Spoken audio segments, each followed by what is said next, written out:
Angel of death. একজন মানুষের নাম অ্যাঞ্জেল অফ ডেথ কেন রাখা হলো? অর্থাৎ মৃত্যুর ফেরেশতার নামে নাম আবু আজরাইল।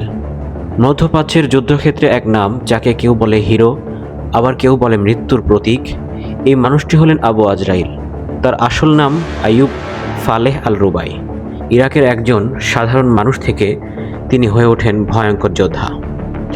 2014 সালে যখন আইএসআই ইরাক জুড়ে ভয়াবহ সন্ত্রাস শুরু করে, তখন হাজারো মানুষের মতো তিনিও অস্ত্র তুলে নেন। তিনি যোগ দেন পিএমএফ নামে এক মিলিশিয়া বাহিনীতে, যারা আইএসআই এর বিরুদ্ধে লড়াই করছিল। কিন্তু আবু আজরাইল ছিলেন অন্যরকম। তিনি যুদ্ধের ভিডিও নিজের সোশ্যাল মিডিয়াতে পোস্ট করতেন, যেখানে দেখা যেত তার ভয়ঙ্কর রূপ, হাতে বিশাল অস্ত্র, চোখে প্রতিশোধের আগুন।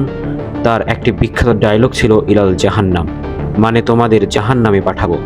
এই নির্মম ইমেজের কারণেই মানুষ তাকে নাম দেয় অ্যাঞ্জেল অফ ডেথ। কিন্তু প্রশ্ন হলো, তিনি কি সত্যিই হিরো নাকি ভিলেন? এখানে তাকে দুইভাবে বিবেচনা করা যেতে পারে। সাধারণ মানুষের জন্য তিনি হিরো, আর শত্রুদের জন্য তিনি ভিলেন। এই ভিলেন, শত্রুদের ভিলেন, তিনি ইরানে যাচ্ছেন।